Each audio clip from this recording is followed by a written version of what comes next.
విశాఖలో జరిగిన భారీ అగ్ని ప్రమాదంపై పోలీసులు దర్యాప్తు వేగవంతం చేశారు. స్క్రాప్ దుకాణంలో ఆకస్మికంగా చెలరేగిన మంటలు తీవ్ర ఆందోళన కలిగించాయి. మంటలను అదుపులోకి తెచ్చేందుకు అగ్నిమాపక సిబ్బంది, పోలీసులు సమన్వయంతో చర్యలు చేపడుతున్నారు.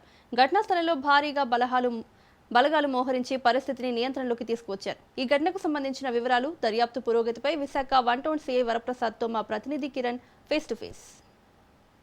విశాఖ 1 టౌన్ సిఆర్ జంక్షన్ సమీపంలో భారీ అగ్ని ప్రమాదం సంబంధించి దీనికి సంబంధించి ఏదైతే 1 టౌన్ సిఐ పూడి వరప్రసాద్ గారు మనతో ఉన్నారు.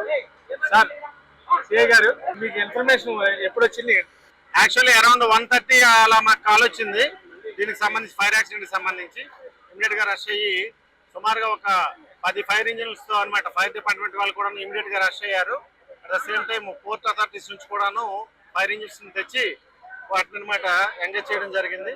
సో కంటిన్యూస్ ఎఫర్ట్స్ అవుతున్నాయి. ఆల్మోస్ట్ కంట్రోల్కి వచ్చింది, బట్ ఇంకా స్ప్రెడ్ అవ్వకుండా చూసుకోండి. ఇది పర్టికులర్ మనం చూసుకుంటే ఫైర్ సేఫ్టీ లేకపోవడం అనేది పర్టికులర్ గా అన్ని చోట్ల ఈ పరిస్థితులకు కారణం అవుతుంది. ఫ్యూచర్ లో దీని మీద ఏమైనా ప్రికాషన్స్ వీళ్ళకి ఏమైనా ఇచ్చే అవకాశం ఉందా? దీని మీద మీరు రైట్స్ చేసే ఛాన్సెస్ ఏమైనా ఉంటాయా? అంటే పర్టికులర్ గా ఇంత ముందు కూడా 2-3 సార్లు జరిగిందని చెప్పి ఉన్నటువంటి వాళ్ళు చెప్తున్న పరిస్థితి. అవన్నీ కూడాను ఇదంతా కంట్రోల్కి వచ్చిన తర్వాత దర్యాప్తులో భాగంగా ఏవి ఉన్నాయి ఏం లేదనేది చూసి దాన్ని బట్టి మేము అకార్డింగ్లీ యాక్షన్ తీసుకుంటాం. సార్, ఎవరికైనా ప్రమాదం జరిగిందా? ఈ ఘటనలో ఏం లేదు, ప్రాణ నష్టాలు అయితే ఏం లేదు. ఓన్లీ ప్రాపర్టీని స్క్రాప్ షాప్ వల్ల కొద్దిగా ఇదే. Thank you.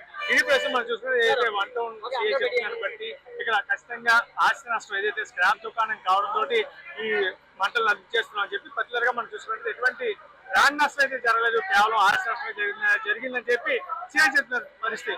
మంటల్ని దాదాపుగా అదుపులోకి తీసుకొస్తున్నారు. దాదాపు 10 ఫైర్ ఇంజన్లు ఈ మంటల్ని అదుపు చేస్తూ కంట్రోల్ చేస్తున్న పరిస్థితి మనం చూసుకుంటే ఫైర్ బాల్స్ కూడా వినియోగిస్తూ ఇప్పటికే మంటల్ని కంట్రోల్ చేస్తారు. ఇక భవిష్యత్తు ఎటువంటి స్క్రాప్ దుకాణాలు ఏవైతే ఉన్నాయో ఫైర్ సేఫ్టీ ఉండేదాకా చర్యలు తీసుకుంటాం అని చెప్పి దీని మీద కేసు నమోదు చేసి దర్యాప్తు అనంతరం తగిన చర్యలు తీసుకుంటాం అని చెప్పి సీఐ చెప్తారు. మొత్తం మీద ఈరోజు విశాఖపట్నం మెట్ట మధ్యాహ్నం దాదాపు 1:30-2 గంటల ప్రాంతంలో ఈ ఘటన ఏదైతే స్క్రాప్ దుకాణం వల్ల చుట్టుపక్కల టింబర్ డిపోలు కానీ మిగతా దుకాణాలన్నీ కూడా మంటలు వ్యాప్తి చెందే పరిస్థితుల నేపథ్యంలో ఫైర్ సిబ్బంది సాహసోపేతగా ఈ మంటలు కంట్రోల్ చేసిన పరిస్థితి మనం చెప్పొచ్చు. Cameraman Amaravati Kiran Kumar, Raj news Vizag.